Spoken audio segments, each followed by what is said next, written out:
Welcome to the Artist Notepad, where we explore artistry, we talk life, and we talk Zulu love. I'm David. And I'm Jack. Thank you for joining us for this week's episode of our Tan and Chill series. Today we're going to be taking apart Kendrick Lamar's 2015 album, To Pimp a Butterfly. David, this is our part 2 of our discussion about this very special album. But before we head right on into it, let's just get all of this business out the way. Let's welcome back our guest from part 1 to help us with part 2 and to help us sound like we know what we're talking about. So for his record 3rd appearance on the podcast, welcome back Tawanda to the show. Woo, glad to be here. Mr. Bae.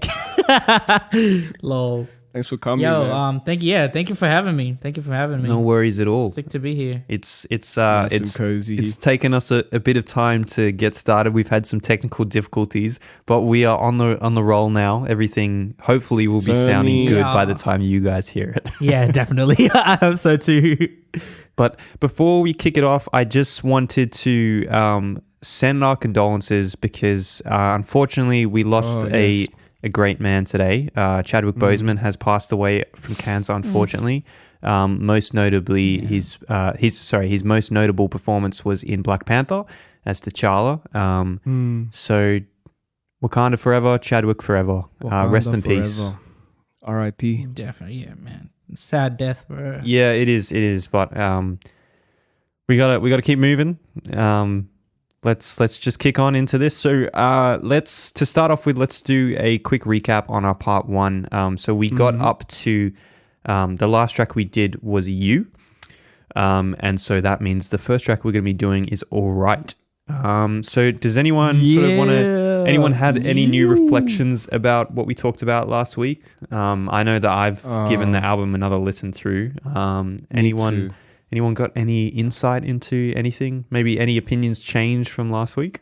I keep saying last week. I'm not sure. It was like weeks and weeks ago, like 5 weeks ago. Last episode, it's like right? 2 weeks ago? First part, you mean? No, it's been a minute. But really? Oh, what's wow. It called? It's been a minute, man. But right. I would like to add. I'm not sure because I actually can't remember which episode I said was like in my top 3. I mean, not episode. Which song?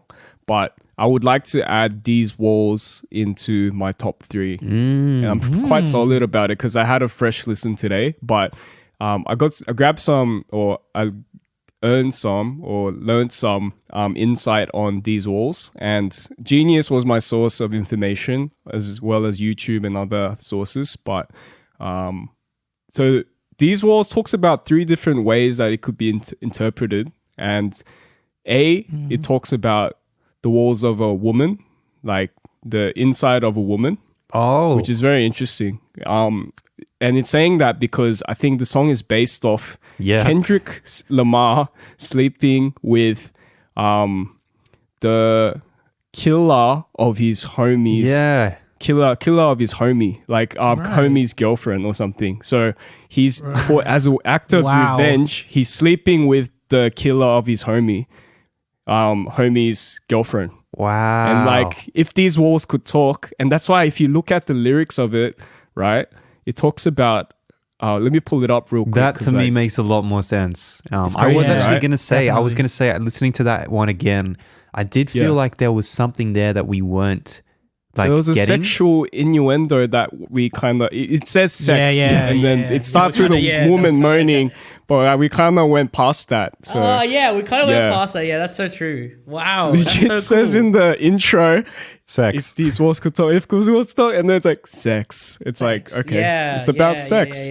So, one way is it's about sex, and I think the first verse kind of reflects that in like talking about like she like pretty much like the walls of a woman, and then the other wall that it talks about is about Kendrick and his reflections, and then the third wall is the walls of prison, jail.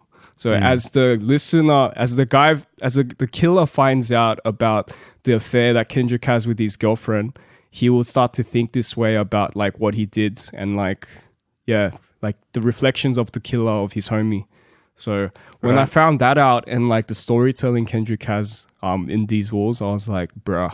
plus Thundercat on the bass. Yeah, man. Plus like just the beat itself, the production. Like I got like Terrace Martin did a crazy job on this track, and like I got to appreciate it a lot more after listening to it again. So These Walls is in my top 3. Cool. Nice. T, any additional reflections from the last episode? Nah, not. I haven't had a chance to like sit down and like revisit it again. Things have just been like intense. So, Yeah. Just what David said. It's super dope. Just seeing it in that new light. I would have never taken it that way. You know what I mean? Like I took it quite literally as well. Yeah. You know what I mean? But that's so interesting. Yeah. Yeah, it's interesting because that was going to be the thing that I said as well. I listened to These Walls again, and I felt like there was something there that wasn't all the dots weren't connected from what we said last episode. So yeah, cool. We've gotten to the bottom of it, David. Thank you. Nice. All right, so this time. So today we're going to be doing something a little bit different to hopefully stop us from going on and on and on. So what we're going to be doing is we've got a 5-minute limit for each I keep saying episode as well, just like you, David. Yeah. Sorry. Put it in my head. For each track.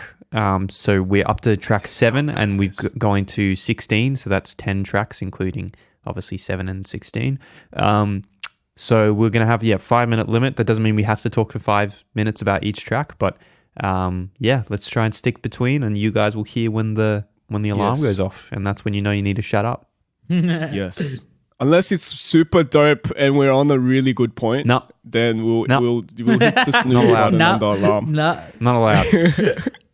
Fine. I'm not in the mood for part 3. Sorry. We're party people. No. Let's go. Let's get it. Let's get it. All right. Another thing we're going to be doing for is for each track, we're going to be reading out a quick little introduction from Genius, a quick little summary. So I'm not going to include that in the 5 minutes. So I will be reading out a quick intro for each one, and then I will hit the timer. So the intro for All Right is as follows. It's probably one of the longer ones, but I'll read it. I'll read it all out. All Right provides a moment of hope amid To Pimp a Butterfly's battle to find a higher purpose. After You, where Kendrick lays out his burdens, All Right responds by detailing how Kendrick means to escape his troubles. By trusting in God, Kendrick is able to look past his failures and have confidence that everything will be okay. We're gonna be all right. On the surface, the motif is optimistic and universal, but the message is driven by specific pain and struggle. Awareness regarding the disproportionate police brutality against blacks has left many wondering if the US has made any progress towards racial equality. Rather than despair, All Right assures listeners that through solidarity, we're going to be all right. The mantra made a strong impact in 2015 in the summer of protest as Black Lives Matter activists all over America chanted, "We're going to be all right," to mourn the countless black people killed by police in 2015 and provide hope for a better future. Blah, blah, blah, blah. There's quite a lot here, but... I think you can stop there. Yeah, that's the gist of it. The rest is just talking about the impact of it. This song can be seen as the person tired of all the crying and feeling bad for themselves. They are now ready to take action and find a solution. That last part's pretty interesting. I will start the timer and let's get talking.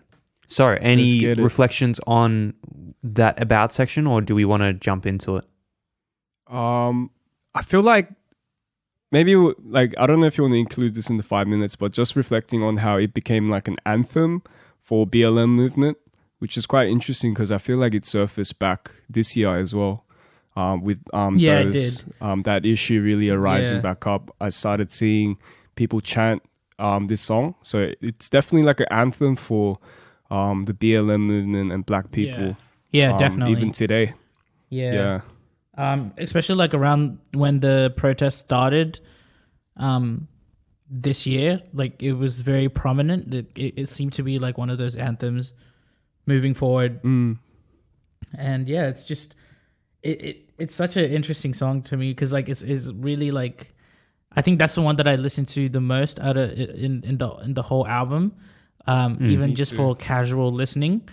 It serves more like just as a reminder of like, you know, even when things are tough, you're gonna be all right kind of thing. You know what I mean? Like It just serves as that like anthem, like you said, for, you know, striving to get through things, kind of thing.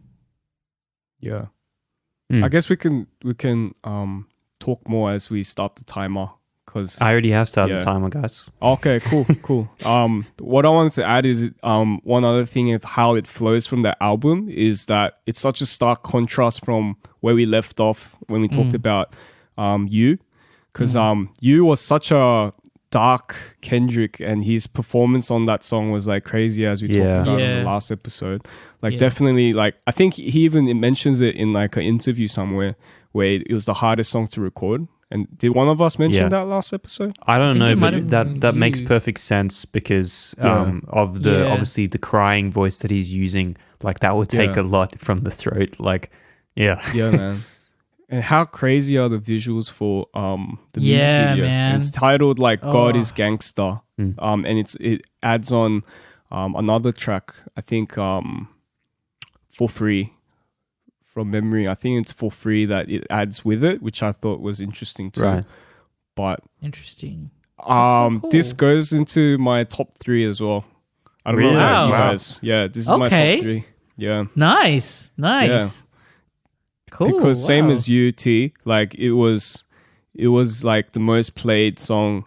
Maybe because to the 17-year-old me, when this album first dropped, I think it was just a lot more easier to relate to, and a lot more easier to just kind of easier listen compared to the other stuff that's just really intense and like really deep in like storytelling and stuff, where you have to really pay attention to what he's trying to say, because the hook is just so easy to just follow. So yeah. But then like it still has the substance that the rest of the album has. It's just in a more digestible tone, considered like for the general kind of consensus compared to the rest of the other tracks. Yeah, which is like and like and Pharrell does a good job on the chorus. I didn't know it was Pharrell until like listening back to it now. Back then I didn't know it was Pharrell, but I didn't know it was Pharrell either until listening me to this neither. time. Doesn't sound like him at all. I love the verses as well. Yeah, man. Yeah. It flows a lot. Like it's easier for the listener to follow. Maybe it's because I listen to this track so much, is that like I remember always rapping with Kendrick in the verses that he said. Like he spits out in verse 1 and 2. It's like when he's talking like he's Lucy, like Lucifer, and even from verse 1, it's just such a like the beat hits so hard on each syllable that rhymes, so that it just feels so good when you rap along with him. It just takes me back to old school Kendrick, like the Mad City Kendrick kind of influence is very prevalent in that song. Like it just like gives me that vibe of just like Mad City, especially in that second verse, and then bringing back Lucy. Just like kind of it's almost like a reminiscent of like the past album kind of thing, which was super dope.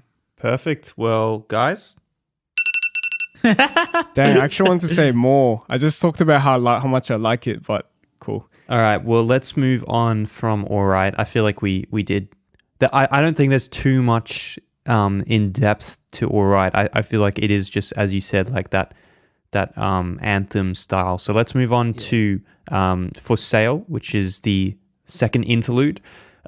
So this song offers and by the way, this is not my words, this is Genius again. This song offers a deeper insight into a previously introduced figure of Lucy, a character representing Lucifer. As the song goes on, it is understood that Lucy is short for Lucifer, hence the lines about temptation and signing contracts. The name makes the song work in tandem with For Free. Both songs relate to his value as a musician and how that transcends into his value as a person. On For Free, he criticizes the culture that breeds a belief that musicians and famous people must floss or be showy with their money.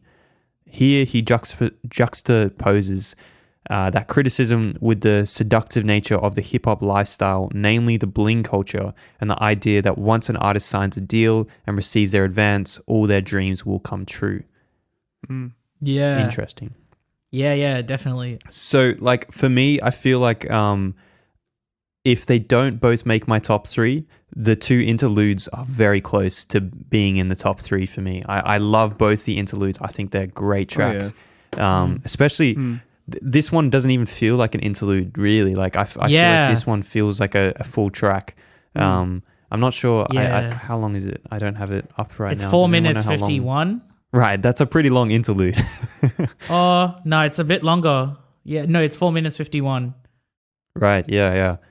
I don't know. Thoughts, guys? Because this track, this is a reflection that I wanted to share. I realized that, like, when it comes to Kendrick, it's really funny because I read into the music I listen to so much, but and sometimes too much. But when it comes to Kendrick, I find that I actually don't read into his music as much as I read into a lot of music. And I think the reason for me is that I find him so, like, sonically and production wise engaging that the lyricism doesn't need to be like a huge factor for me, even though it is. Once I read into it, I'm like, wow, he's doing so much here lyrically, but like there's so much going on from a musical sense that for me, when I listen to Kendrick, a lot of like my ideas about whether I like it or not are just built upon what's what I'm hearing and like the vibe of it. And I feel like that's just because he's doing so much through his production that I'm not looking for anywhere else to find inspiration to whether I engage with it or not, because I just find, like, sonically I find it so engaging. But yeah, I'll pass it on to you guys, and specifically about For Sale. Any thoughts? Do you want to go first, T? I find that I do the opposite when I listen to his music. I start with the lyrics before I go into the production. I find the lyricism is what keeps me coming back. And then more so, like, the production ends up being like, it's so amazing, but it just becomes like a secondary bonus for me. Like, I find the lyrical content to be, you know, the top juice thing for me. Yeah, that's where it's at for me when it comes to Kendrick. And then to have, like, such amazing production on top of that is, like, even crazier. So I guess it's more of a old school kind of way of looking at it. You know, like, if you're an MC and you're going to jump on a mic, then you got to be good. Yeah. And you got to be saying something kind of thing. So that's the mentality that I have coming from the music that I used to listen to.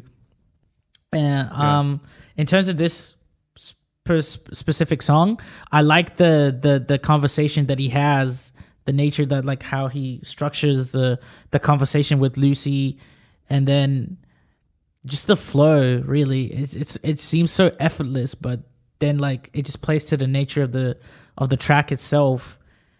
You know what I mean? Just like how he depicts Lucy to be this, like, slick character that just gives you everything that you want, and then when it comes to a point where, like, it's not what you asked for, but, like, this is what you wanted. You know what I mean? I'm just giving you what you want, kind of thing. It's just so interesting when you, like, try to dig deeper into the layers, kind of thing. Bro, it's so interesting. I think I agree with both of you guys, but for me, this album and just Kendrick in general, like, definitely I relate to Jack when he says, like, the production just is crazy so that you kind of lose track of the lyrics. But at the same time, the lyrics is so engaging that absolutely, it goes so well with the production. So, like, it goes hand in hand, like, together. Like, you can't have one or the other. Well, maybe that's debatable, but I feel like when I'm listening to his lyrics and trying to focus on his lyrics, his production kind of slaps me on the back of the head and, like, hey, I'm still here, kind of thing. It's like, it's so crazy how much is really going on. And I definitely understand what you mean by, like, it's so engaging, because when I use my headphones to really listen to it carefully, like, did you guys know SZA was featured in this? Like, she's the background vocals, the female vocals you hear. Oh, really? Yeah, and, like, a lot of it, that's crazy. That thing. Yeah, or, like, the female vocals that you hear from it. I think there's a couple more backing vocals, but SZA's in it too, which I found interesting. Yeah, that's so cool. I did not know that. Right. Yeah, that, and, like, I think, in terms of just the track, just to bring it back to the track, For Sale, I feel like it's just Lucy speaking to Kendrick, and like Lucifer, how he's trying to tempt Kendrick, and Kendrick's way of showing how Lucy speaks to him.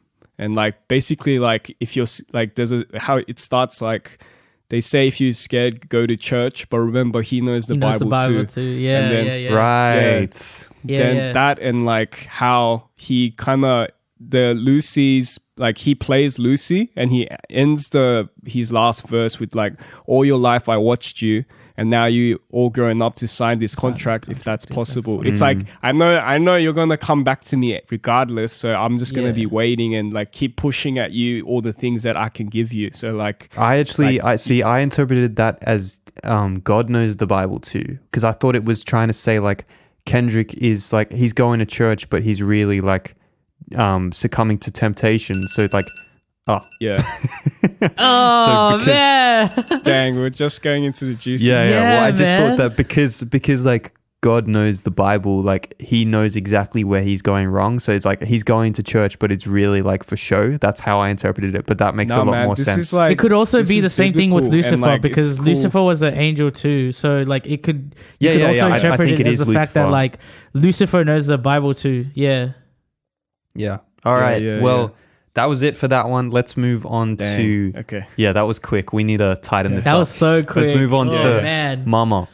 So let's try to narrow down how much we love Kendrick and then really try to assess the work that he's put out that allows us to enjoy. So Mama tells of the personal growth and self-realization that Kendrick experienced after having persevered against the internal struggles he described as Lucy in the preceding track, For Sale.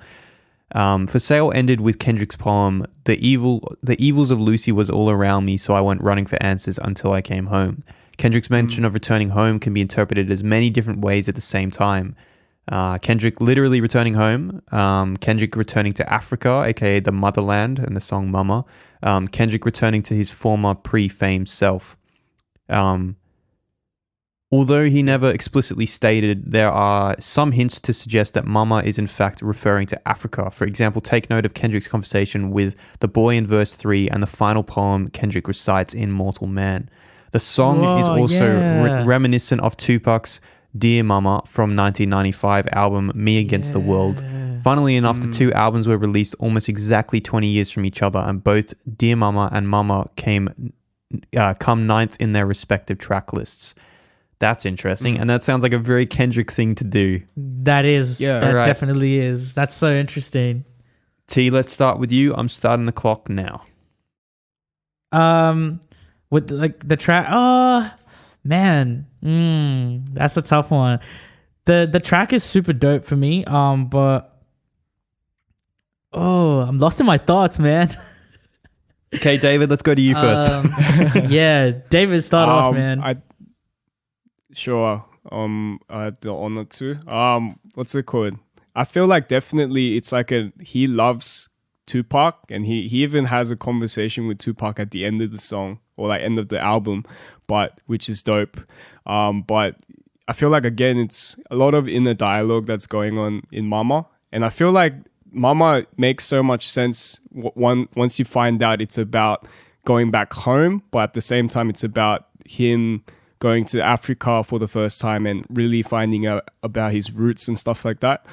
I just want to say the verse itself, how verse 1 starts, what's it called? It sounds so robotic. The rhyme scheme and how he does it. It's like, it sounds like when he's recording it, he's doing hand motions that like the stereotypical hand motions of like a robot dance. Like that's what I picture Kendrick doing when he's spitting this verse. Like, this feeling is unmatched. This feeling is brought to you by adrenaline, good rap. It's like, it's so like da da da da da da da. And then on the second verse, it's so crazy how he uses the word or the phrase I know like 50 times or 60 times at the start of each line. And then I like how at the end of each verse and like each what's it called? I don't know, each verse he ends with like the fact it brought me back home, or like the line it brought me back home, or it brought me home, or to come back home. It's like there's a real emphasis on that to point at like the lessons he learned from going to Africa, but at the same time, like what it meant for him to come back after having this journey of fame and like living in, like getting played by the industry, Lucy tempting him. And now as someone who's matured from that, I'm coming back home. It's like, this is the lesson I learned and this is what I have to say. That's crazy. I feel like that's what's kind of, that's why I like. Yeah. It's interesting with verse 2, and he's talking about everything that he learnt, basically. Like, I know everything, I know myself. And he's talking about all the things that he learned on his journey. And then he says, like, I know what I know, and I know it well to never forget until I realized I didn't know beat and the day I came home. It's interesting that he says that, because in the poem, like the poem that's running throughout, he actually says as the moment where he broke back out of the cocoon was when he realized that he needed to take what he had learnt home. But in the poem, it doesn't feel like he's saying, well, I didn't know anything. It's like, well, I've learnt some valuable stuff and I need to take it back to the people who don't have the opportunities to learn those lessons. So it's interesting the contrast between those two things. Yeah. It's also at the end of verse 3, just to finish up, he says, if you resist, I'll back off quick, go catch a flight or two. But if you pick destiny over rest and peace, then be an advocate, tell your homies especially to come back home. Like, that idea of coming home is there again, but he's saying it like, this time he's saying then be an advocate, like he's become an advocate, like, which would say that he does like know what he's talking about, which is interesting, like bit of contradiction there. But anyway, let's move on. I do really like the beat of Mama. I think it's one of the best beats on the track, on the album, to be honest. And it, like, when I first heard it, it didn't really feel like something that Kendrick would jump on. It sounds more like an instrumental beat. It sounds like without vocals, you'd hear that on like a lo-fi playlist or something. But yeah. So yeah, nice, it is. man. Yeah, it's a dope production. So the next track is Hood Politics. So this is a bit of a longer one. I'll try and skim through it. Kendrick states in his poem that he dealt with survivor's guilt by reiterating to himself that he earned his success and stayed true to his A1 foundation. Hood Politics is just this, Kendrick giving us the outlook again of when he was a child adolescent and didn't have the knowledge he has now. This is a progression and also a contrast from the last song, Mama. The last song was about how he forgot how it was to be in the hood. This is him transporting himself to a time when the hood was all he knew. Kendrick's delivery on this track is at a higher pitch than normal to signify his younger self, his past and his roots. On the record, he discusses issues such as American politics in the second verse and the rap industry in the third verse, with the latter being based on his observations of the stir caused in response to his control verse. Kendrick previewed the first two verses on his song of that stuff isn't as important, but yeah, so that's the sort of intro about Hood Politics. One of my favorite tracks on the album for sure. What do you guys think? I think it has one of my favorite productions because, like, stylistically wise, like I just like the production. It just slaps like a lot harder. It's a more like grittier and just more grungy compared to a lot of the other songs, and it definitely gives me that like young mentality. I think it was like when I was that age when it was definitely one of like my favorite songs up there, even though like I didn't understand most of like the political stuff. Just the chorus had those elements of everything that you would kind of say as an adolescent. You know what I mean? Like if you're in that environment, or you know people who are in that environment and you act kind of that way, like that's exactly how you feel, and that's exactly how you would act or carry yourself. The mentality of like, oh, if you want being 100% genuine with me, then you're just fake. Like you're just boo boo. Like everything that you say, everything that you're trying to do to impress me, all of that, you're just fake, you're boo-boo, just get away from me. Like, yeah, what you're doing doesn't matter, nor does it contribute to anything that I want to do. And you're living part of just like your lie or what you want to be perceived as. So that's the sense that I get from that song, kind of that nature of like, nah, I hang with like the realest of the realest.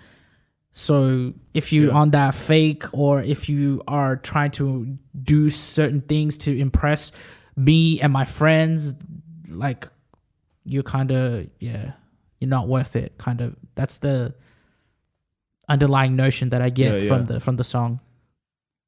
Yeah.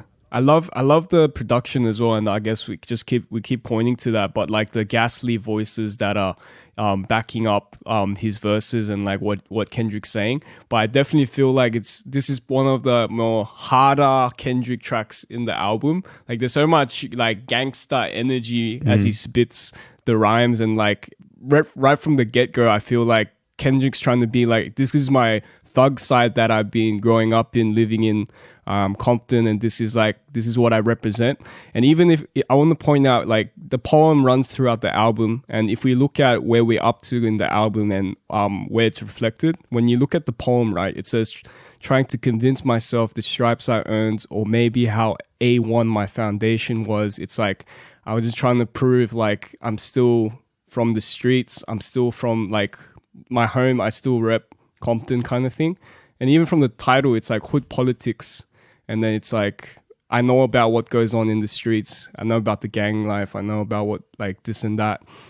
And one of the coolest parts I think I find from it, and I learned this through Genius, but when you look at the second verse, it says, from Compton to Congress, set tripping all around. Ain't nothing new but a flu of new demo crips and re-bloodlicans.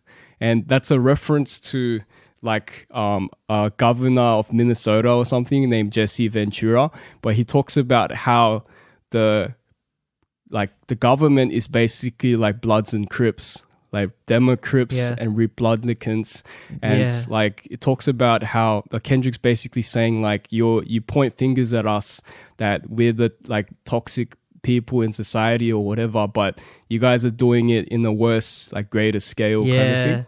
Yeah, and I'm like, fuck, give us guns so and drugs and call us thugs. Yeah. Yeah, bro. I thought I was so like, it made me fall in love with Kendrick again, just listening to this album and like looking at the little gems here and there. I was just like, fuck, Kendrick, you are beautiful, man. Yeah, like, man. Kendrick, yeah. Jack, any thoughts? Sorry, I like.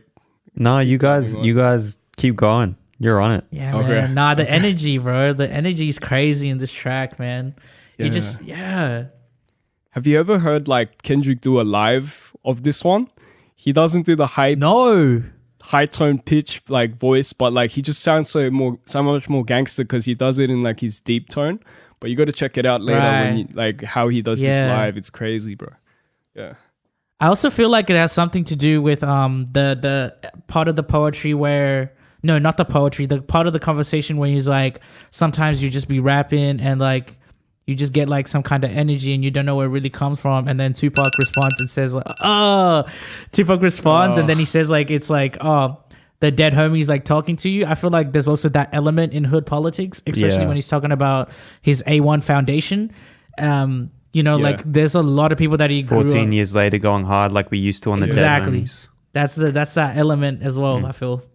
All right. Well, moving on to one that I'm pretty certain is in my top three, and my top three has become a lot less clear, and that is how much a dollar costs. So Genius on this one says, up until this point in the album, Kendrick's been plagued by Lucy and Uncle Sam. On his road to recovery, he runs into a homeless man at a gas station in South Africa. He tells the story of a man who he thinks is a crack addict, asking for 10 Rand, approximately $1 US. Initially, Kendrick says no and feels resentment as the man continues to berate him. After asking if he has read Exodus 14, Kendrick begins to feel guilty and sympathetic towards the man.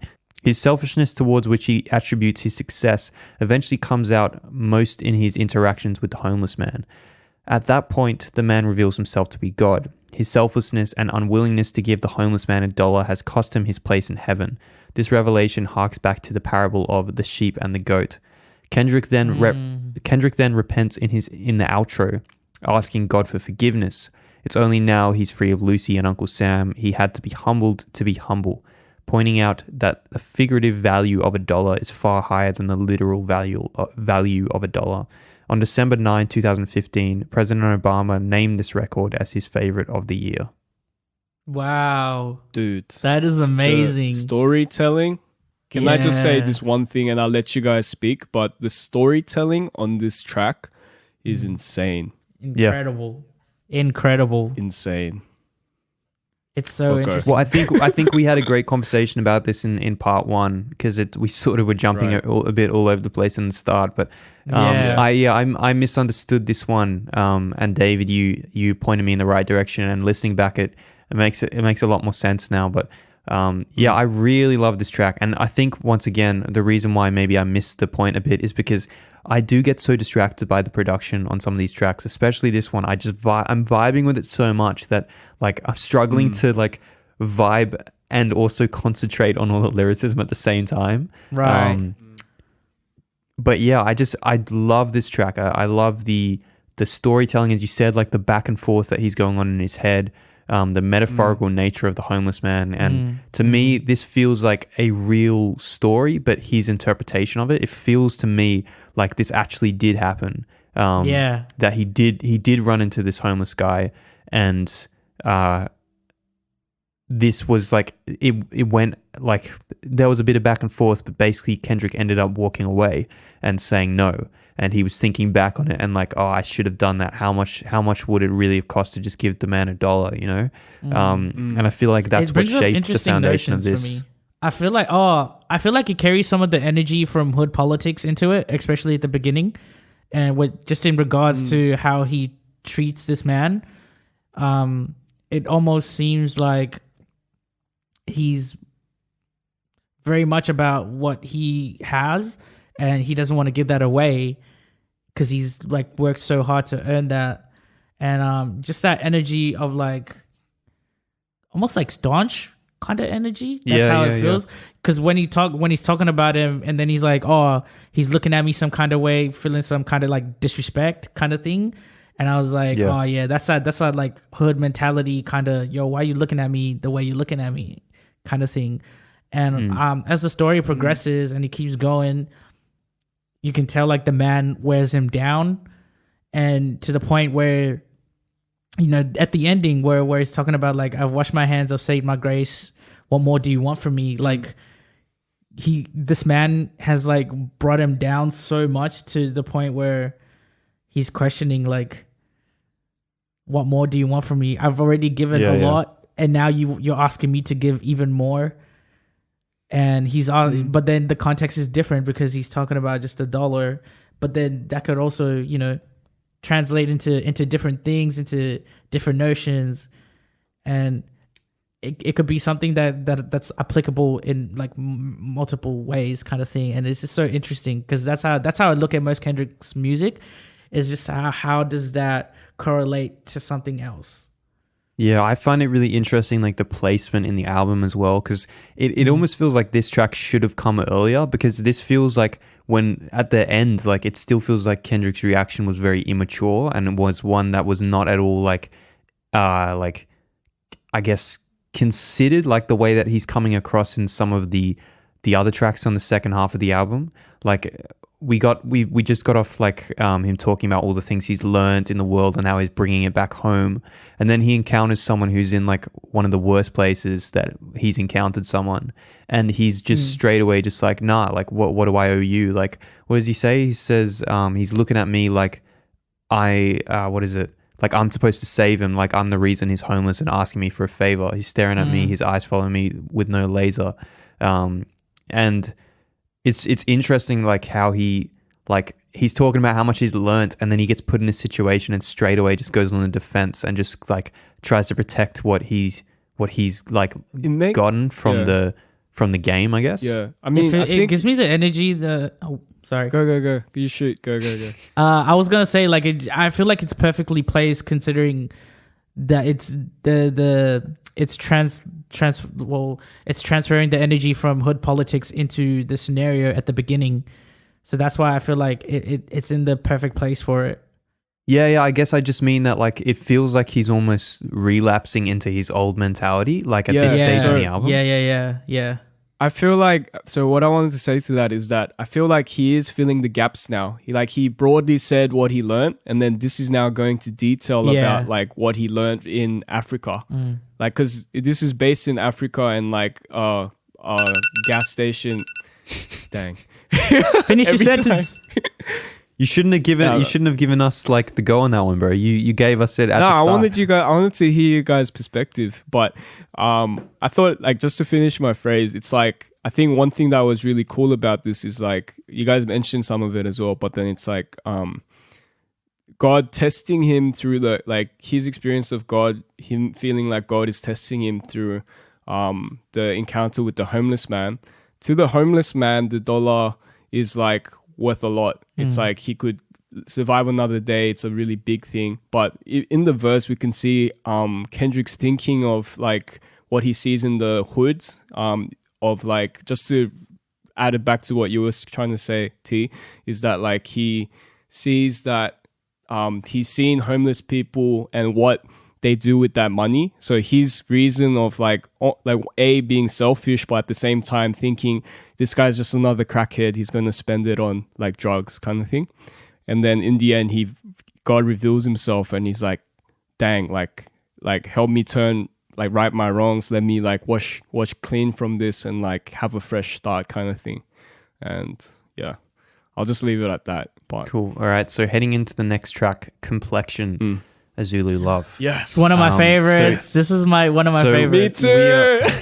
We're on the final 5 tracks, guys. So we're approaching the end. So this song, and this is from Genius again, this song is about educating society on beauty standards, especially colorism. Colorism affects the black community profusely due to its roots, which spawned from the history of slavery in America.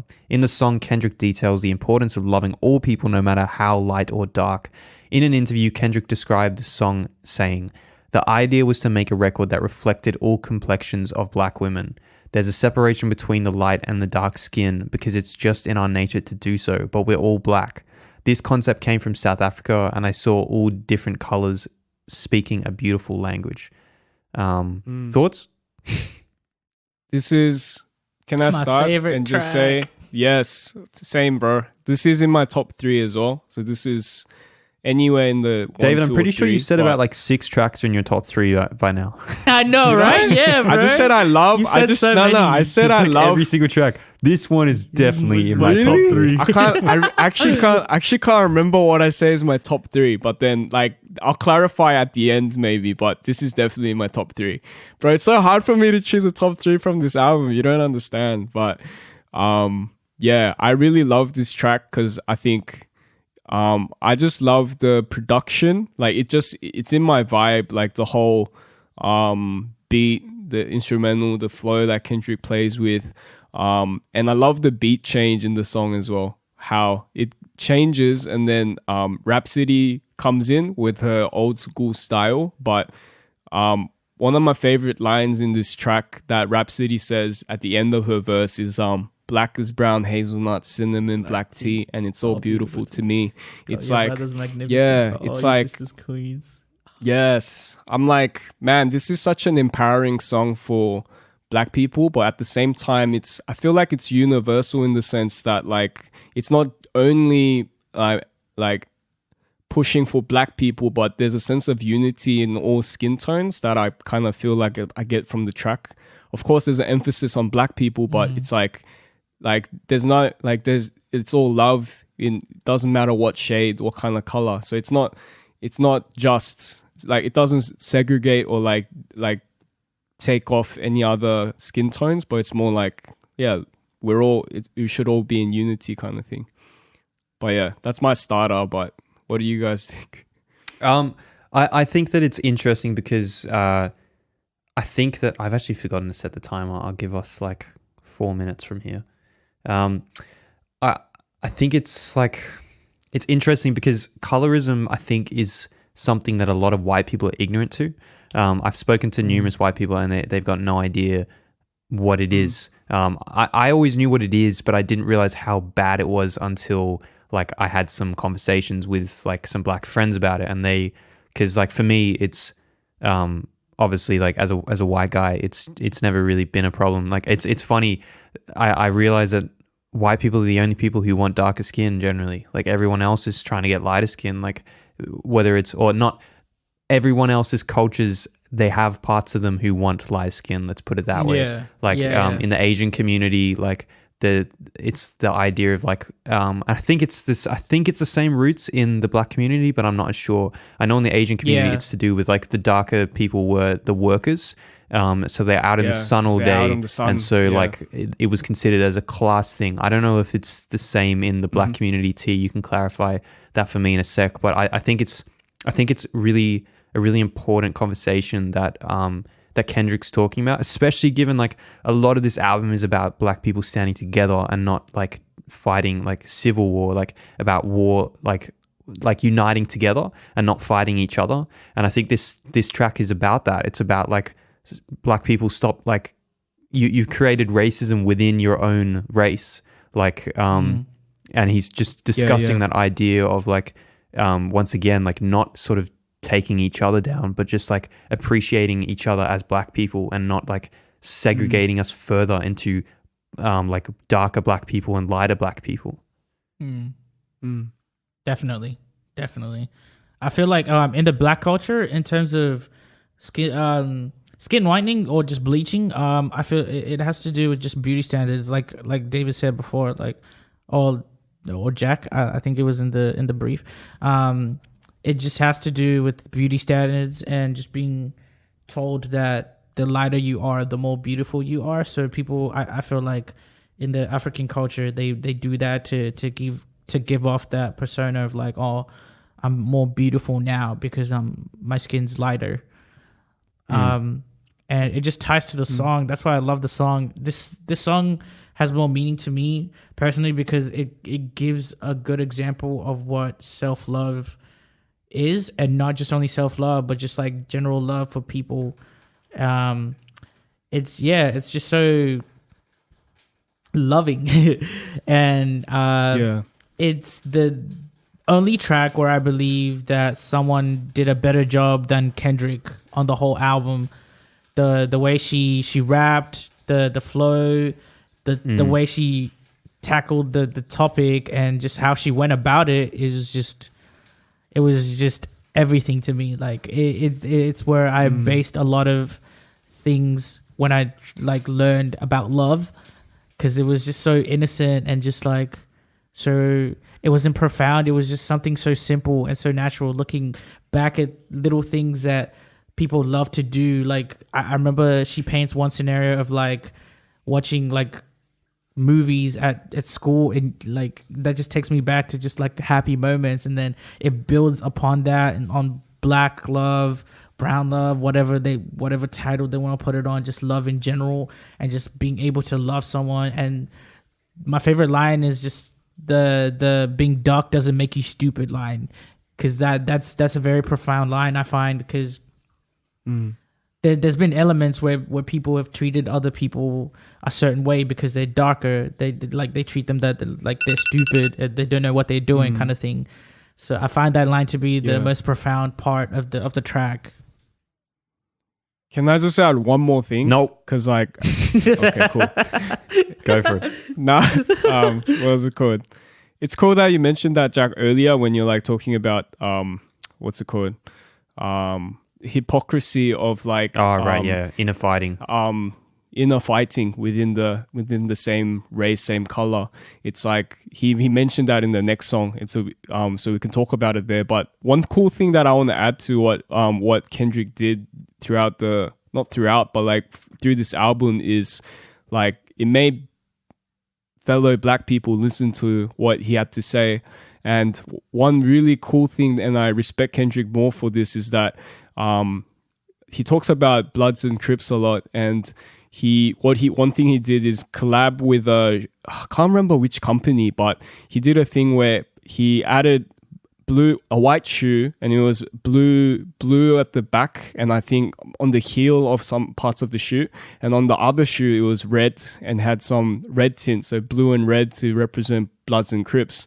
And what he did was to bring two OGs together to like talk about how we shouldn't be separated, or they shouldn't be separated in the same community. It's like let's be more accepting and have some sort of peace kind of thing. And this is just from the back of my memory, but I remember seeing an interview where it's like they legit sat down 2 OGs together and they're just having conversation about like the shoe and what this represents, what Kendrick's trying to do. And like when I saw it, I was like, dang, I respect Kendrick even more now, like how he uses his music, his fame, his position, his privilege to really do and pour back into his community. So I'm like, dang, that is so gangster. But I thought that was cool. So, hey David, quick question: do you like Kendrick Lamar? Kind of, just a little bit. Just checking. I wasn't sure. Like it didn't quite come through man, in what you're saying. Like, bro, like my inner fanboy. I said this like in the first part as well. Like it reignited when we decided to review this album. Like, yeah, for sure. All right. So moving on to the fourth last track, The Black of the Berry. Released via Empire, Star... Oh, that's not very relevant. Okay, there's not a very good intro here, so we're just going to skip past the intro and let's just kick straight into it. So opening thoughts, guys. Who wants to go first? T? Man. Take the lead. The production is hard on this. Them drums, man. Them drums go ham. And I'm pretty sure someone talked about like... how hypocritical some of his parts are. I feel like this is the track where he acknowledges that. He's just like, yeah. This is I know. I'm saying what I'm saying, but I get I'm hypocritical, but this is what y'all need to know, and this is what I'm like bringing y'all. And man, this is the sort of lyricism that sets Kendrick apart. Like to be able to start like your first verse with this line and then finish your last one and the whole time referring to this, like it doesn't seem like it's that difficult, but no one else really, like hardly anyone else is doing this kind of stuff where it's like your whole track is so linked together. Like you start your verse by saying by the end of this, or he says, I'm the biggest hypocrite of 2015. Once I finish this, witness will convey what I mean. And he refers to it again at the end of the chorus. At the end of the first verse, I think. No, he doesn't. But he refers to it again in the second verse. In the first second line verse, first line. It's the first line on both verses. Yeah, and the third verse as well. He starts with it as well.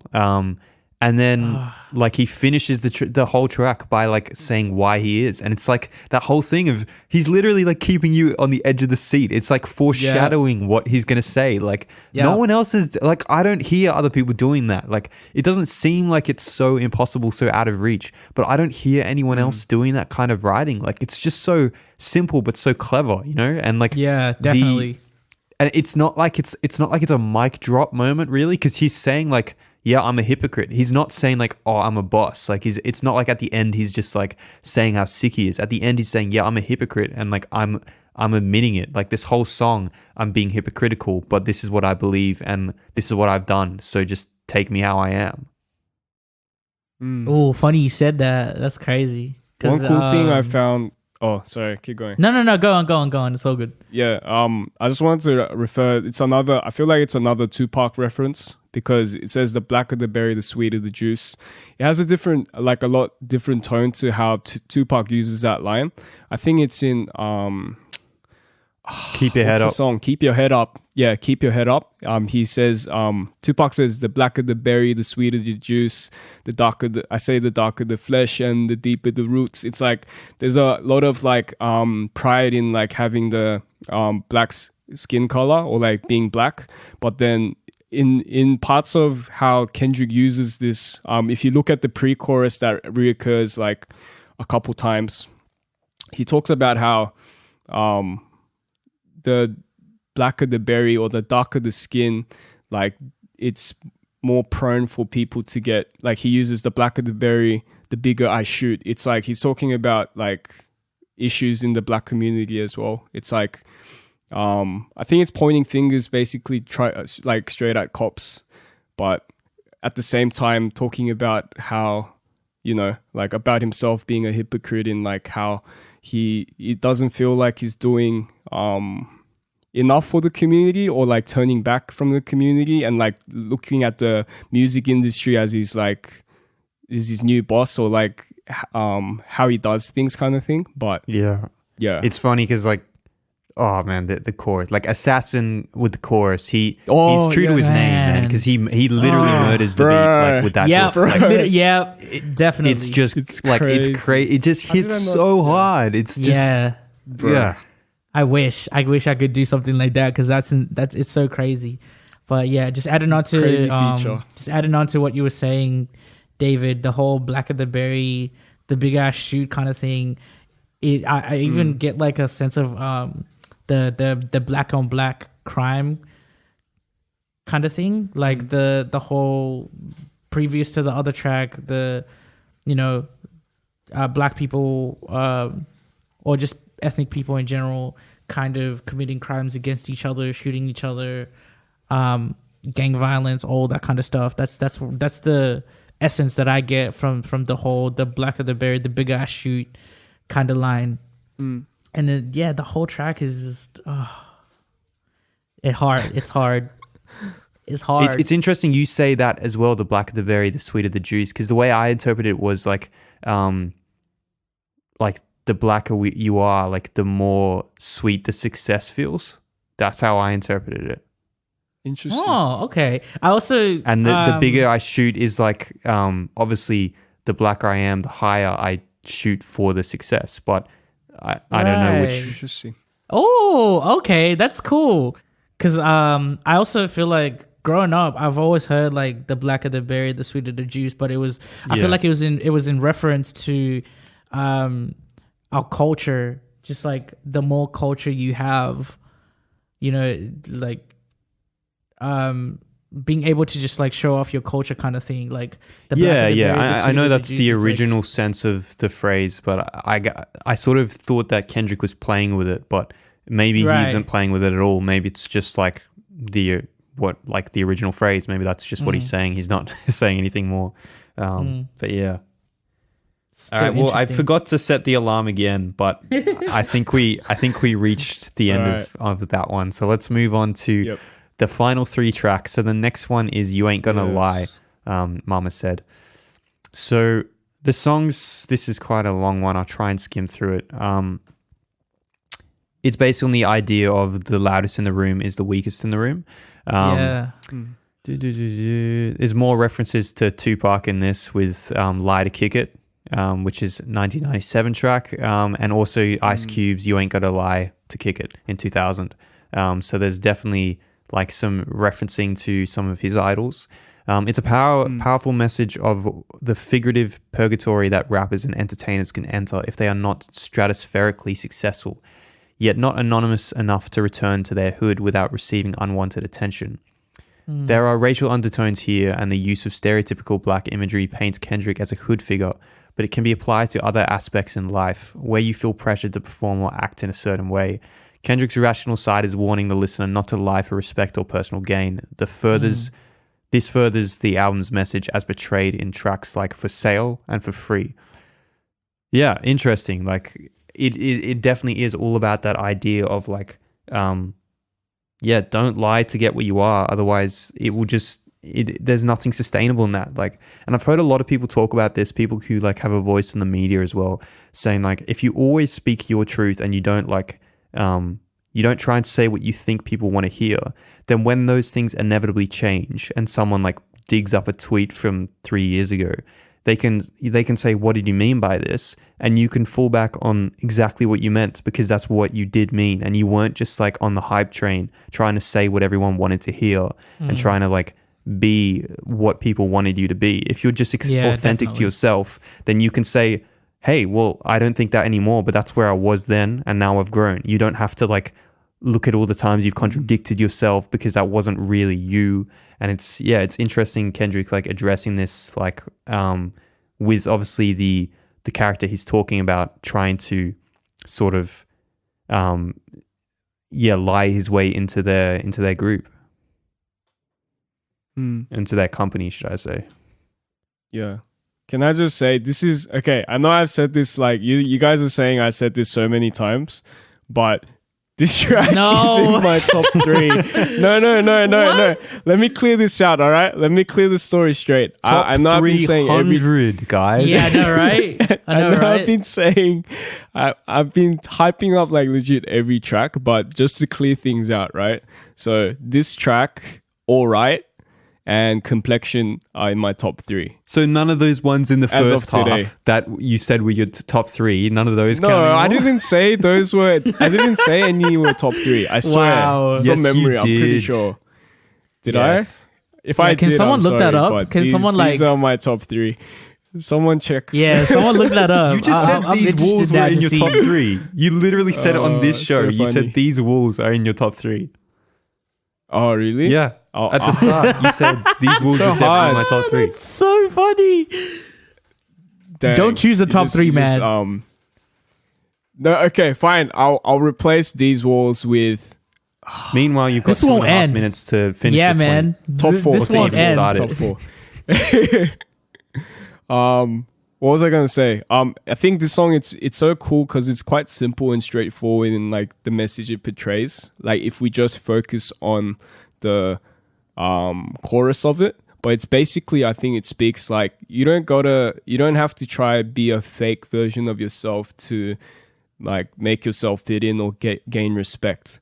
And I think that's like the main thing that I got from it. And it's such an easy listen as well. So fluid in like, he has such finesse as he spits the verses and he speaks to the listener in this track. Like I love Kendrick's tone, like his particular tone for this track. It's very just like, It's very slick. It's in the higher register. Yeah. Very slick. Yeah, that's a good word for it. But yeah, I love the message it portrays of like, just be you. You don't have to try to be another person to try gain or like being part of the club or be loved or accepted. It's like, just be you and people accept you or like they won't, but just be you. I love and hate this track. That's all I got to say. Why? Why do you hate because of the tone. Like why you love it is kind of why I don't like. I love the tone. Because it's too suave. He's too like cool with it. He's telling you to be yourself. What's so cool. Nah, about that's kind of weird. He's telling you to be yourself, but then like at the same time, he has this aura and presence of just like, yeah, bro, just be yourself, dude. Like he's just cool and laid back with it, and then he makes it look so effortless, and it's this amazing like composition and piece. It's just like, wow. It's cool. I love the song, but like that aspect of it just kind of makes me want to go like, it's not fair, man. Look at you. I can understand why someone would be coming from the other side and being like acting. I find it interesting that like the whole thing is like you don't have to lie to kick it, as if saying like if you just be yourself then we'll like you, but then the rest of the track he's just like abusing the dude the whole time. Yep. So it's just like he's just like, I like you, man, just be yourself, and then he just like rips into him in the verses, and then with that suave tone, making the world don't seem respect like, you, the culture don't accept you, like No, but he's talking to himself, I think. That's why. Yeah, he's talking to himself. That's how I read it. And then it's right. yeah, because I thought you guys... Nah, yeah, I don't think isn't so, it man. clear? I don't think so. Nah, yeah. I don't think he's talking to himself. I don't think parts he is, of it he because is. he's saying like to impress me. So he's not just saying Yeah, like you 'cause don't ask this, just be yourself. But he's saying like all these things, that there's someone asking all these things to impress him because he's Kendrick. It's not just to impress anyone. It's because he's like a rising star. That's why the dude is asking him all these things. He's trying to impress Kendrick. So I don't think he's talking to himself. I think he's talking about the context around him, like the people that are trying to get close to him. Like that's what I get from it. Yeah, that's what I mean as well. Yeah, like I feel like this is him going home when he's like, he's not huge yet, but he's getting pretty big, and like people saying all this stuff to try and impress him because he's like, he's a big shot now. Guy, And also in the in that little intro thing, it said about how like him struggling with the fact that he can't go home because he's not so going home creates its complications because he's big enough that people will recognize him and create complications, but he's not big enough that he can be a star and not have to worry about it, you know? Yeah. Interesting. I saw it different in the sense that because it's titled Mama Said, and before, like, I think it talks about Kendrick's journey of, like, as you said, or as you guys were mentioning, like his journey of finding out about himself. And now he's coming back home. He hears from like his own mum or like from his people that like you don't gotta, you know, I don't know, like you don't have to try to be someone to impress us. It's like be yourself. I hear you, but you're wrong. No, I'm joking. Because I personally feel like that's where he would be most confident. Interesting. Yeah, that's what I thought too. He would come home thinking that he was like he'd have to struggle with like stopping his ego from taking over. So I don't think he would be trying to impress the people, unless he. I don't know. Yeah. I'm not. I think maybe, it is some dude trying to like, impress him. Because like home should be like that's the place he feels most comfortable. I feel in Kendrick's like.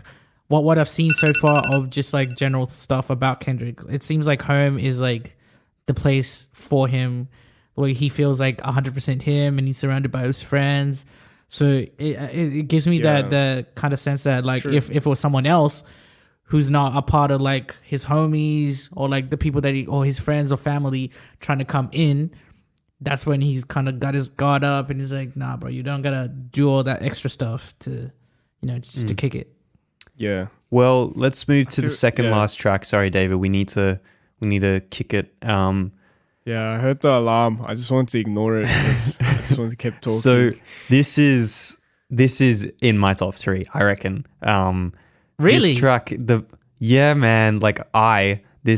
vibes of this track is insane. It's amazing, and I want to put it in my top 3. Oh my! I feel like we're probably gonna end up talking about this section of the track with the least music, but we'll see. I feel like we're probably gonna be talking about that bit for the longest, but there's quite a lot of write up about this. But "I" is the first single from the album. It received 2 Grammys for the studio version of the song. And for best rap song and best rap performance. In an interview, Kendrick said, "I" is the best song he's ever written because he never thought he'd be in the mindset to make a positive song, having grown up around so much negativity in Compton. The up-tempo track once again delves deep into Kendrick's personal perspective on the world. While premiering the track on LA's Power 106, Kendrick explained the song is about self-expression inspired by the lack of self-love on the streets of Compton. Though To Pimp a Butterfly resolves around spiritual turmoil, self-doubt, as well as negative temptations, this song offers redemption. The mixing and production on this version emulates a live performance as opposed to the clean production on the single. The track further explores subjects he already covered and personally explained on Genius in his song Real from Good Kid, Mad City. This track. Let's click start. Let's go. Bruh. Who's first?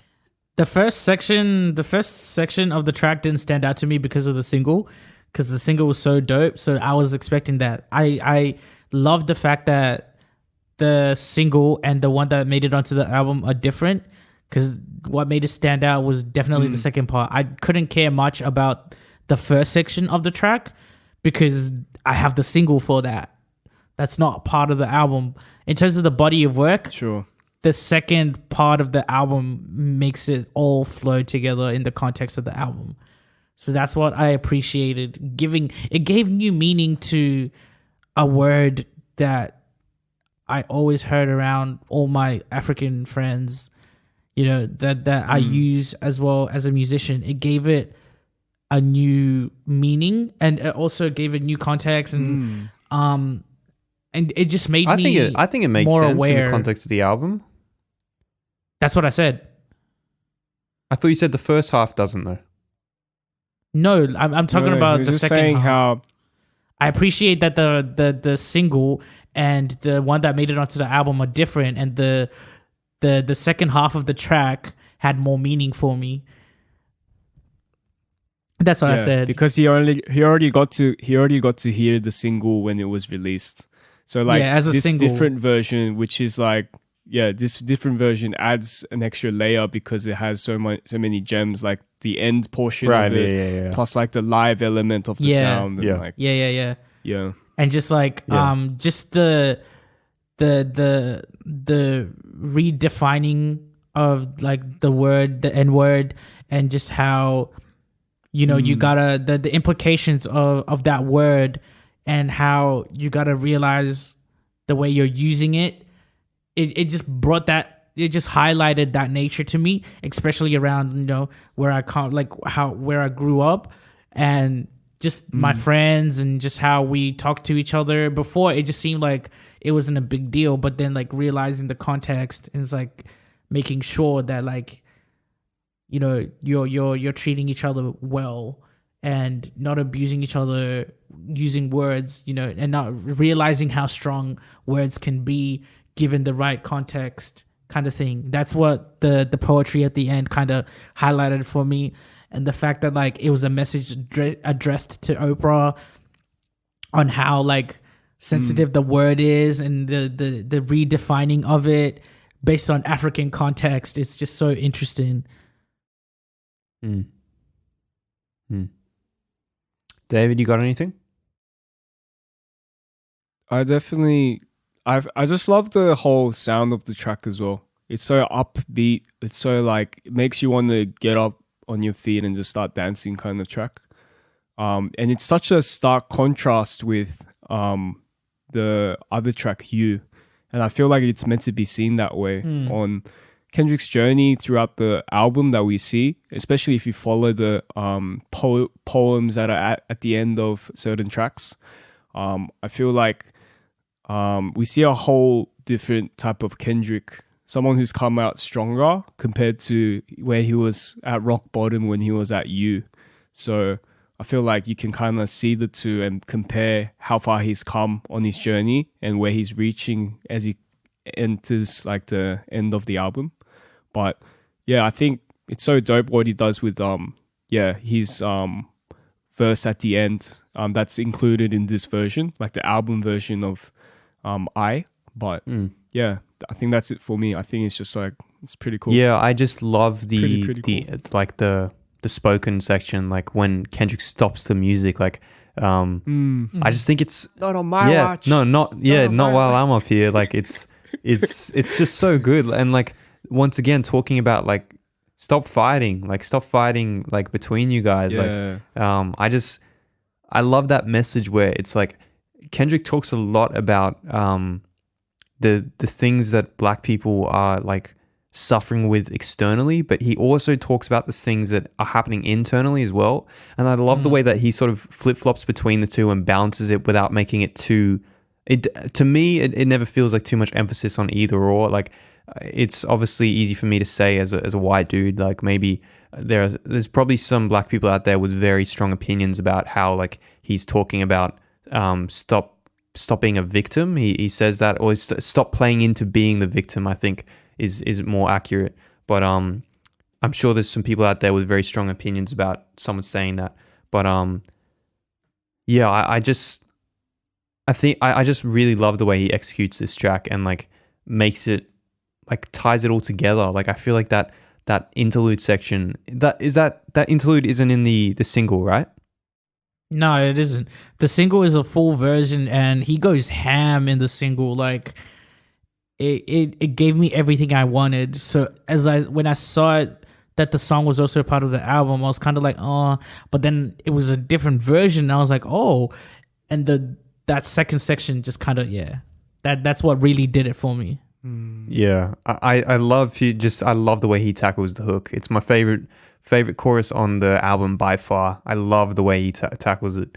And the band vibe is just amazing. But yeah, that's probably all I've got on that one. So much energy. Yeah. Big energy. And he accompanies it with like fee, fi, fo, fum. Like you end up chanting it with him, like especially the bridge. Once it's gone that far in the song, it's like... The only criticism I have is at times the backing track of the live things, it's pretty obvious. But that's my only... At the start, it sounds really real, but then the crowd don't change with him. That's the only thing. Like you can tell that it's not a real crowd because they'd be reacting with his energy. But like it's a pretty harsh criticism because most of the time the crowd sounds really realistic, and they did an amazing job mixing it. Like it sounds, like his part sounds live. Yeah. Yeah. Anyway, let's move into the very last track. This is one of my top Immortal 3. Man. So Mortal Man, not Immortal Man. This is one of my top 3. Me too. No, kidding. See, no, I think I know my top 3. Hey, I think it's Mortal Man, Complexion, and These Walls. I don't know what mine are, man. I just Good choices, man. I've gone through this too many times not to sit down and know. Like, these are my gems. These are like my good. You know so what you like, man. The genius thing isn't the best for this track, but this track's 10 minutes because after the music finishes, there's obviously the interview with Tupac, which is crazy because I could have sworn that Tupac actually died before the album was made, which really that really boggled my mind. That I couldn't believe it. Like no, he's alive, bro. What He's do in you mean, Costa man? Rica. He was talking to Kendrick at the end. Yeah, of the well, song. that's what blew my mind, really, because I Tupac's thought alive, man. Come on, man. Nah, he's alive, bro. Come on, you gotta believe.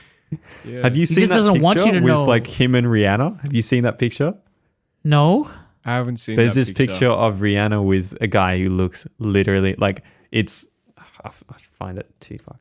oh my I gosh! remember wow. like this conspiracy of like Tupac's in Costa Rica, and like that all surfaced back up when the Tupac hologram concert came out. Remember that? Remember that? Yeah. Where Snoop came, and then there was like a hologram of Tupac, and then some people were like, "Oh my gosh, that's crazy," and then some people were like hating on it because it's like, why are you trying to make a fake thing out of a dead man and like with a great legacy?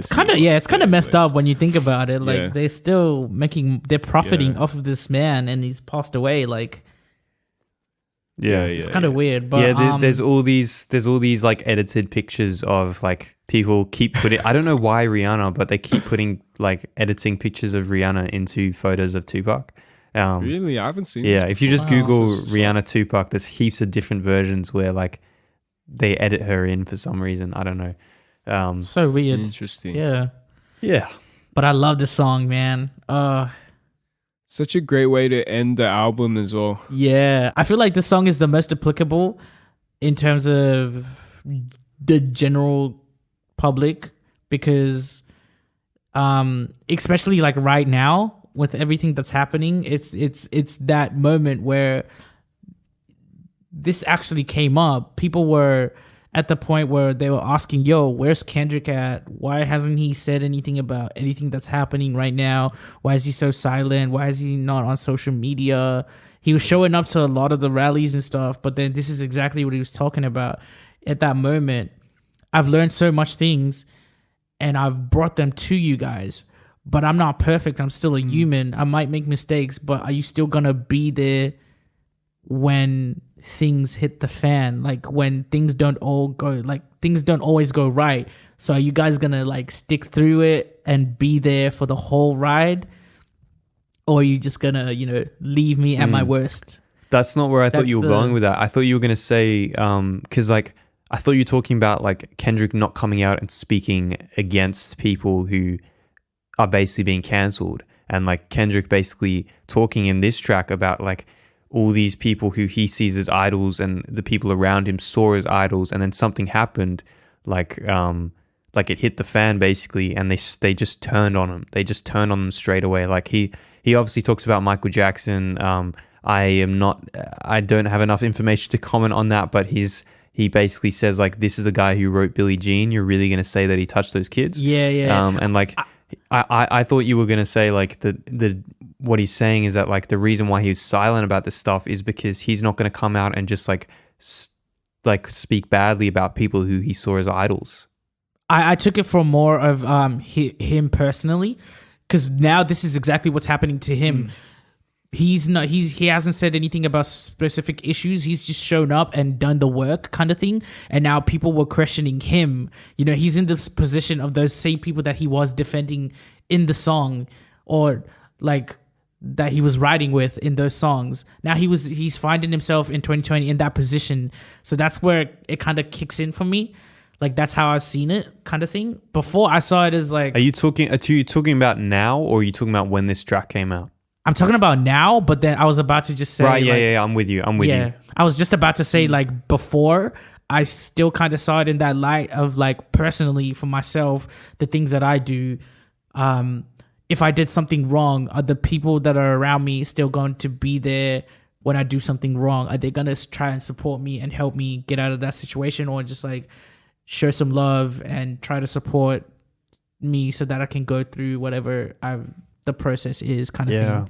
You know what I mean? That's the kind of energy that I'm in. And it's the same thing that happened to J. Cole too. Like,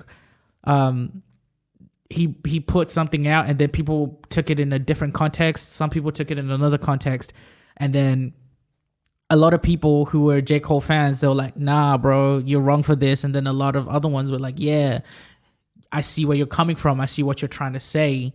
You know what I mean? It's that. I think it's the issue with like the relationship between fans and like, you know, idols, is that there is no like real conversation about it. Like, if this was it, like if we're talking about like, you know, Kendrick makes a mistake and those closest around him, like it's not like they would just all give him a hug and a pat on the back and everything. Like they would call him out, you know, but they'd call him out in a way that is warranted because they have a relationship with him. And I feel fans feel like they have a relationship with this guy, but they don't really have a relationship. Yeah. He doesn't really have a relationship with them other than they're just another fan, really. Yeah. And it's like, I'm not saying that he doesn't appreciate them, but they don't, like, he doesn't know them like they know him, and so they really don't have a place to come out and say personal stuff against him. Like, how is he supposed to respond to that? You know, like when the people around him, like, that doesn't mean that you can't have an opinion.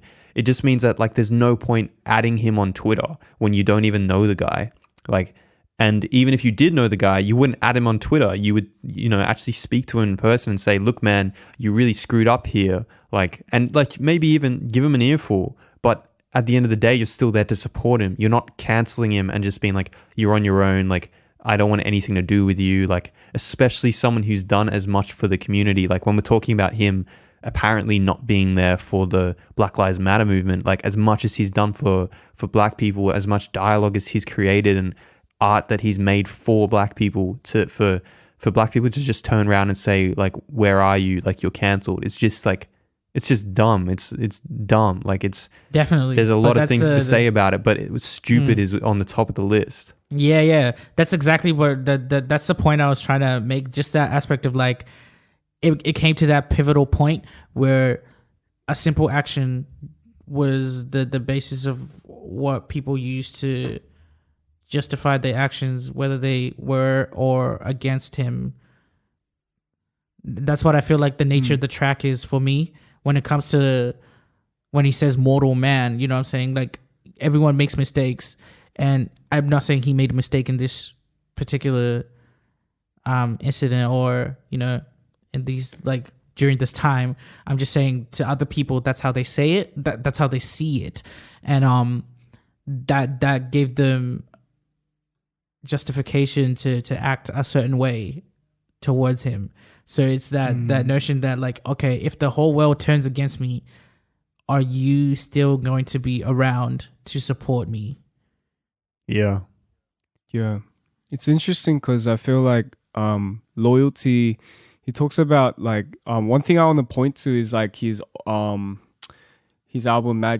Good Kid, Mad City, because the last track on that album as well, it's like sing about me, right? It's like promise that you'll sing about me when the lights turn out, and when I'm gone, like promise that you'll sing about me. It's like there's this big sense of he sees an importance of leaving like a legacy, and like if he speaks, like he even talks about like in some of the lyrics of this song, this album, where he's like, thank God for rap, thank God for giving me an avenue, a place to voice these important issues and opinions.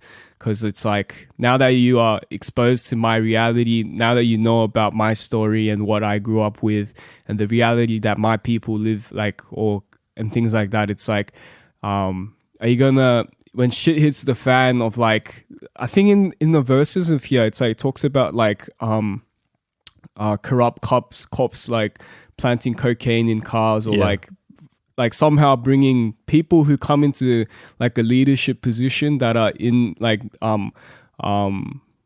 that usually aren't able to get into it. When they get close to it, it's like they find a way to bring those people down. Yeah, and that's what he's saying. I feel like he's Kendrick, saying, like, if he gets if framed, I get to that point and someone frames me and like someone tries to take me down, or like when shit hits the fan, are you still going to stand by me? And like, are you going to be the ones who, like move on with this movement, or like what I'm trying to say here kind of thing? Yeah. Because like, it makes references to like Nelson Mandela as well, like the fact that in his fight for justice and just like fairness and just freedom. And he mentions a bunch of political figures. I think he mentions Luther King as well. Like he mentions a bunch of people. Yeah.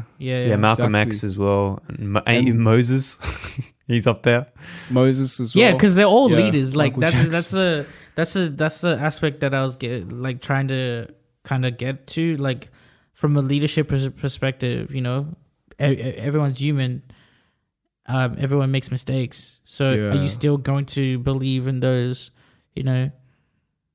core beliefs that he put forth as what he believes, even when the whole world is kind of against him, kind of thing? Yeah. All right, guys. Well, let's head into the final, this interview, and also the we finally get the full poem now. What was your thoughts the first time you heard this? My little mind was blown away. The first time I heard Tupac's voice, bro, legit was just as T said just then. Like I was blown away because I'm like, what? Yeah. Do you know what I thought? I'm like, do you know what I thought when I heard it for the first time? What? I was like, whoa, this guy sounds so much like Tupac. Bruh. Well, why would you assume it was him? Like the man's dead. Yeah, why wouldn't you? There's so much we don't know.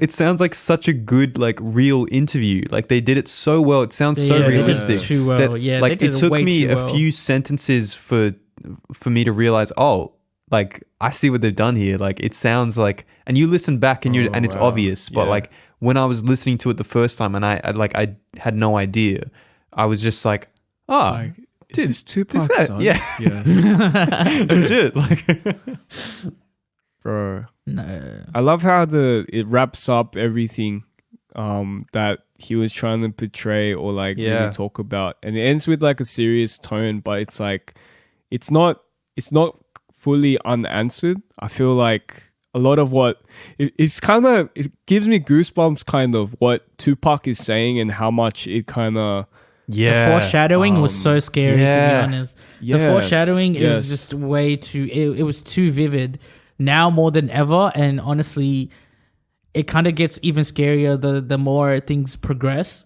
And it seemed like Tupac took like a more darker turn to what he was saying. It was so true, but it feels like that's exactly where things are heading. Not that drastically, but like the scary part is that it could end up in that like kind of state. And it was just, oh man. Crazy thing is, like, Tupac died, like, correct me if I'm wrong, but from what I know, it's 96. And this album was made 2014-15. So it's crazy that a person who passed that many years ago was able to speak on issues that are like, still here today. I guess when you're at the forefront of a movement, you know where it's going, or you know where it could go.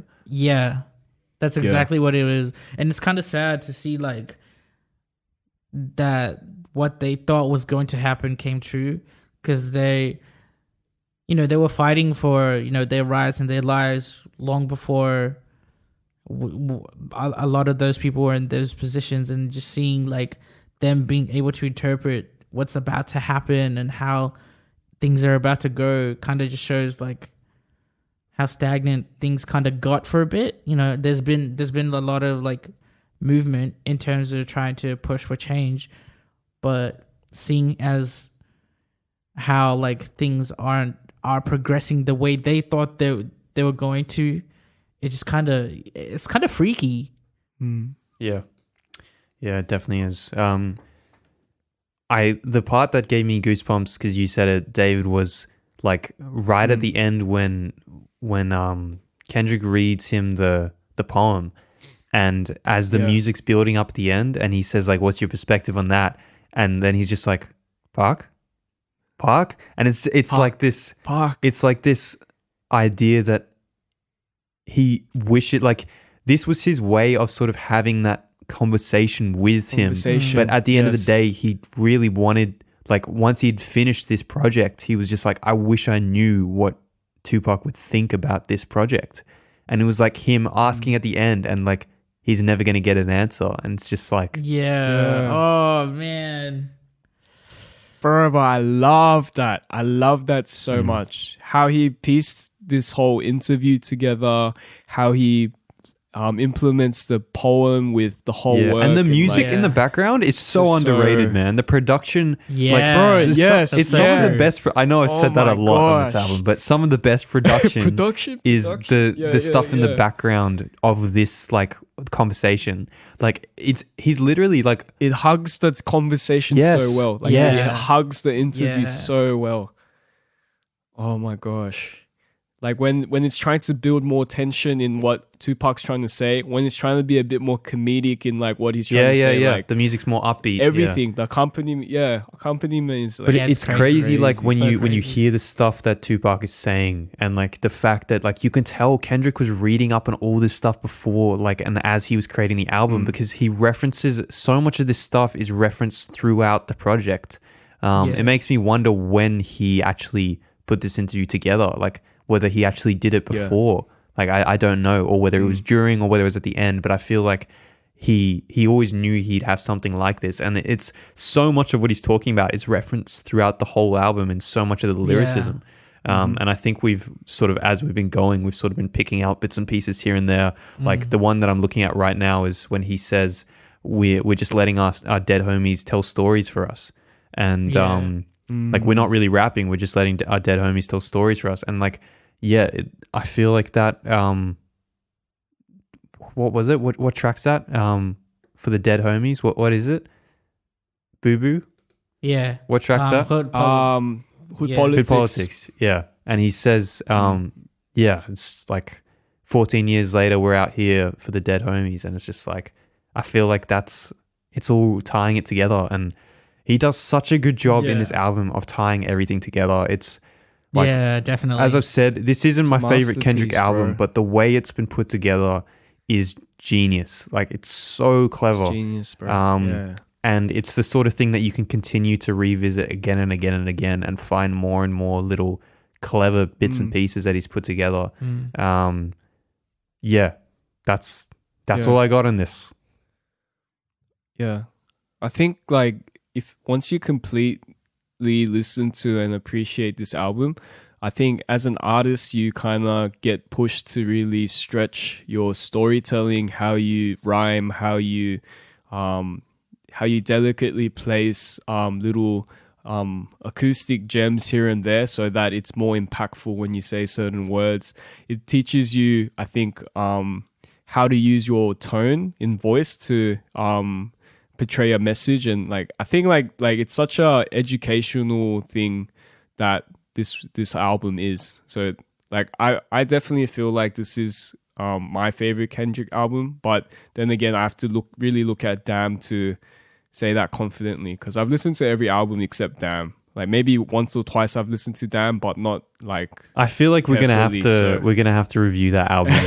I think maybe we do. We'll do it a bit differently. Yes, we do. I think we'll have to do it a bit differently. But I'm looking forward to being the one who's the most enthusiastic about it, as opposed to trying to keep up with you guys on this one. And you guys having a bit of a like new discoveries on that album as well. Because once again with Damn, and I to be honest, I think when we started the podcast, I think I finally realized why Damn is such a, like, in my, like, I enjoy it so much more than this one. And I think because so much of this album, To Pimp a Butterfly, is in the lyricism. So much of it is in the lyricism. And like, if you're not like tuning into the lyricism, you'll miss the point. Yeah. And I feel like with Damn, like, there's so much like storytelling just through the production that, like, I find it such a stimulating like narrative just through the production. And like, don't get me wrong, I love some of the lyricism in Damn as well, but I find that if what I'm like speculating about how I listen to Kendrick music is that a lot of the time I'm actually just being distracted by what's happening musically as opposed to lyrically, then I think that for me, it's a superior album in terms of the production. I know a lot of people will really not like that, but for me, I think that To Pimp a Butterfly is a better album lyrically, but Damn is a better album sonically for me. Okay, don't attack me. Interesting. If you do have any negative messages to send me, my Instagram is at ChunDavidChun on Instagram. So just send them that way. Yes. Nice. And if you have nice words to say, go to Jack's. If you have nice words to say, go to why would they send official. you a nice message? Go to Tawanda official if you got something nice to say. That's all that matters. Yep. Well, speaking of shout outs, T, let's wrap this up. Any final thoughts, guys? You like one sentence to wrap it up. Go for it. Oh, that's hard. T, go. So David said that's hard. T, what do you got? To Pimp a Butterfly shaped a lot of the characteristics that I see in myself, and it helped me to become a more in-tuned person. Yeah. Cool. That's my sentence. Very nice. I'd say 10 out of 10. Top 3 album. Highly of all recommend. time. Yeah, definitely. 100. Yeah, for sure. It's my number one album. Bruh, come on. I didn't say that much. Come on. You did, bro. Give me a break. You said Every second track. Did I? more than half the album is in your top 3. How's more than half the album in your top 3? I just love the album. All right, man. guys, let's sign this off because we've been going for a minute now, and this is a part 2, so people are probably sick of it by now. T, where can they find you? Thanks again so much for joining us to help us. Thank you very much for having me. Where can the people find you? They can find me at Tawanda Official on all platforms. You can check out Season's music. Growing is out, mixed mastered by the man Jack Sherlock himself. Stay tuned for some new stuff from Once Again and New Age. We got some merchandise coming soon, and I got some music coming out on the way. Stay tuned for one of my artists. Her name's Makalita. She's about to release soon. Yeah. Stay tuned. Amazing, man. Dang. I look forward to it. A lot going on, man. David, where can they find you? You guys already know. At The Artist Don't even Notepad. joke. Facebook.com/The Artist Notepad, and email us at theart. Oh, David, we've got something to announce. What do we have to announce? So, at some point within the last several episodes, we announced a opportunity to win a giveaway. Yeah. It was quite hard to find, so we basically said anyone who does find it can contact us and win one of our Funko Pops. So congratulations to Simon Bernardo, who has won one of our Funko Pops. He's taken out the one that I thought would go first. It's definitely the best one. He's taken Thanos. So congratulations, Simon. You'll be getting that soon. Nice. Remember that if you leave us a 5-star written review on Apple Podcasts, you still have an opportunity to win one of the remaining 3 Funko Pops. And so you've got Steve Irwin, and that comes with a little crocodile. You've got who's left? Crikey. You got Tupac, actually, topical. Two You got bucks Tupac? Yeah. left? Really? Yeah, I'm about we to do. that We do. now. So That's leave us crazy. a review, T. Come on. Yes. You've been on the show 3 times and you haven't left a review. Look at you. Wow. Hey T. man, And what's the it's last been one? busy. What's a Baby Yoda as well? Wow, You got T. Baby Yoda as well. So, That's going last for sure. no way. Steve Owen's going last. Nah, Baby Yoda. He's going first.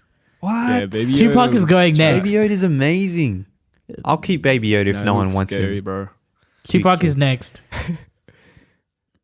Yeah, Tupac's next for sure. Anyway, After this album review. thanks so much for joining us today for this week's episode.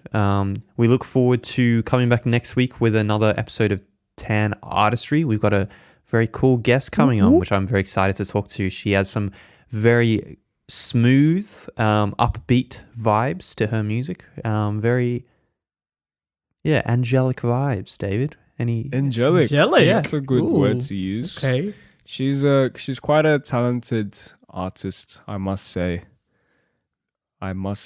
Thanks for that great contribution, David. Bro, I'm out of juice, man. We've been talking for like an You're out hour of- and a you're out half of before. juice? Whoa. Yep. Whoa. Out of Not juice. again. We're bringing it back. Not again. Juice. Oh no. Juice. Come on, T, you have to say it now so it Give me doesn't look that terrible on juice. us. No, I'm good. Fine, I'll just copy and paste it from the last episode when you did say it. Did I? Yeah, Yeah. you did, man. You said ghetto juice at least No. 2 or 3 times. I don't recall ever saying that. Well, I will attach a little excerpt of this, which is going to be annoying for me to do, but I'm going to do it just because you said that you didn't say it. There's a whole bunch of us talking about how we said the word juice. Juice. Juice. I wonder what imagine that was an actual drink though. All right. I really hope I didn't say it. That's all from us this week for this episode. Thanks again, guys, for joining us. Anything final to say, guys? Das What Vidania. about if they guess what juice we're saying, then they get a Funko Pop as well. Sure thing. If you can guess God. the word Just to add that we're Please saying don't. before juice, we're Please going to get don't. some really If you guess offensive it- words, man. Bro, all I'm saying is juice. You could say that in public, right? No. Bro, when you said You it, could it was scream bad it. enough that it stopped It was both me bad. and T, and we had to call you Yeah, out man. on live show. Yeah. I don't understand. It was the but context. anyways. Yeah. It was the facts. context. Yeah, facts. Yeah, bro. Really? Maybe I was blind to it. I'm sorry. But I don't see an issue. I'll say juice wherever I go. Oh god. Then be prepared to die. Yep. For real. Now they're never All going to right, get you it. two, 'cause shut they're up. just gonna We're think it's the finishing this worst off. I need to thing. stop asking you like any last words because you're just going to say some other stupid stuff. So until next... Last words. I love you guys. God bless you. God bless. God Yeah. bless Yeah, totally, dude. All right, we can close now. Okay. Yeah. We can close. R.I.P. Chadwick Boseman. Thank you for a great episode. And this one's for you, Chadwick. Wakanda forever. Chadwick forever. Wakanda forever. R.I.P. to the GOAT. Until R.I.P. next week. Peace. Peace. Peace.